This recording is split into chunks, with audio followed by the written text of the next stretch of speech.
இங்க ஒரு நாள் ஒரு குட்டி பொண்ணு ஒரு எலியையும் 4 குட்டி ஆமைகளையும் ரிலீஸ் பண்ணி காப்பாத்தி விடுறான். போகும்போது அந்த எலி இந்த உதவிக்கு நான் என்னைக்கும் நன்றி கடன் பட்டவங்கிற மாதிரி நினைச்சு அவளோட முகத்தை மனசுல பதிய வச்சுக்குது. ஆனா அந்த எலி அந்த சாக்கடைக்குள்ள போன அடுத்த செகண்டே அதோட பாடி மாற ஆரம்பிக்குது. இப்போ அது ரொம்ப ஸ்ட்ராங்காவும் புத்திசாலி எலியாவும் மாறிடுது. அது அந்த 4 குட்டி ஆமைகளுக்கும் அப்பா மாதிரி இருந்து அதை நல்லபடியா பாதுகாத்து வளர்க்குது. அந்த எலியோட பராமரிப்புல 4 ஆமைகளும் மெல்ல மெல்ல வளர தொடங்குறாங்க. அந்த ஆமைகளுக்கு வெளி உலகத்துல போய் அதுவும் ஜாலியா சுத்தணும்னு ஆசைப்படுது. ஆனா அதுங்க வெளியே நடமாட மக்கள் அவங்கள மான்ஸ்டர்கள்னு நினைச்சு அடிச்சே கொன்றுவாங்கன்னு அந்த ஆமைகளுக்கு தெரியல. இத பார்த்து அந்த எலி மனசு வருத்தப்படுது. இதனால என்ன பண்றதுன்னு தெரியாம அது யோசிச்சுட்டு இருக்கிறப்ப திடீர்னு அதுக்கு ஒரு நிஞ்சா புக் கிடைக்குது. உடனே அந்த புக்ல இருந்த எல்லாத்தையும் படிச்சுட்டு அதுல இருக்கிற மாதிரியே பிராக்டிஸ் பண்ணவும் ஆரம்பிக்குது. 20 வருஷம் கடுமையா பிராக்டிஸ் பண்ணதுக்கு அப்புறம் அந்த எலி ஒரு பவர்ஃபுல்லான நிஞ்சாவா மாறுது. அதுக்கப்புறம் அது கத்துக்கிட்ட எல்லா மார்ஷியல் ஆர்ட்ஸையும் அந்த ஆமைகளுக்கும் கத்து கொடுக்குது. அன்னையில இருந்து டெய்லி அந்த 4 ஆமைகளும் நைட் டைம்ல சிட்டிக்குள்ள போயிட்டு சிட்டியை ஃபுல்லா பாதுகாக்க ஆரம்பிக்குது. அதே டைம்ல அந்த ஆமைகளை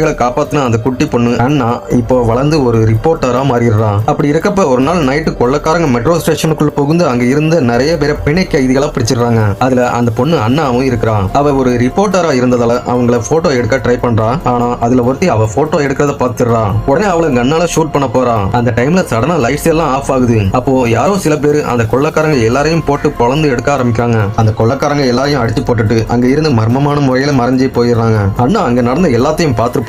ஆனா யாரு காப்பாத்துனாங்கன்னு தெரிஞ்சுக்கிறதுக்காக வேகமா அவங்கள ஃபாலோ பண்ணி போறான். அவ அங்க இருந்த ஒரு ரூஃப் டாப்ல அவங்க 4 பேரையும் பாக்குறான். உடனே அவங்கள போட்டோ எடுக்கிறான். ஆனா பிளாஷ ஆஃப் பண்ண மறந்துருப்பான். உடனே அவ ஆபத்துன்னு உணர்ந்து அங்க இருந்து எஸ்கேப் ஆக ட்ரை பண்றான். ஆனா சடனா ஒரு பெரிய இரும்பு சங்கிலி எங்க இருந்தோ வந்து அவளை மேலே இழுக்குது. அங்க அவளுக்கு முன்னாடி பயங்கரமா 4 ஆமைகள் இருக்கிறத பார்த்து அங்கேயே மயக்கம் போட்டு விழுந்துடுறான். மயக்கம் தெரிஞ்சு அவ கண்ணை திறந்து பாக்குறப்ப அவளோட மொபைல்ல எடுத்த போட்டோஸ் எல்லாத்தையும் அந்த ஆமைகள் ஆல்ரெடி அழிச்சிருக்கும். அதுக்கப்புறம் அவங்கள பத்தி யார்கிட்டையும் சொல்லக்கூடாதுன்னு அவளை வார்ன் பண்ணுது. அதுக்கப்புறம் அந்த 4 ஆமைகளும் அங்க இருந்து வேகமா போயிருது. சடனா அவ அந்த ஆமைகள் போற டைம்ல அதுங்கள ஒரு போட்டோ எடுத்துடுறான். அவளுக்கு இதுக்கு முன்னாடி அந்த ஆமைகளை எங்கேயோ பார்த்த மாதிரி தோணுது. உடனே அவ வீட்டுக்கு போயிட்டு அவளோட பீரோல இருந்த எல்லாத்தையும் கீழே போட்டுட்டு எதையோ தேட ஆரம்பிக்கிறான். அங்க கிடைச்ச ஒரு பழைய போட்டோவை பார்த்ததுக்கு அப்புறம் தான் அவளுக்கு உண்மை புரியுது. அவ பல வருஷத்துக்கு முன்னாடி காப்பாத்தின அந்த குட்டி ஆமைகள் தான் இப்போ அந்த சிட்டியை பாதுகாக்கிற நிஞ்சாக்களா இருக்குது.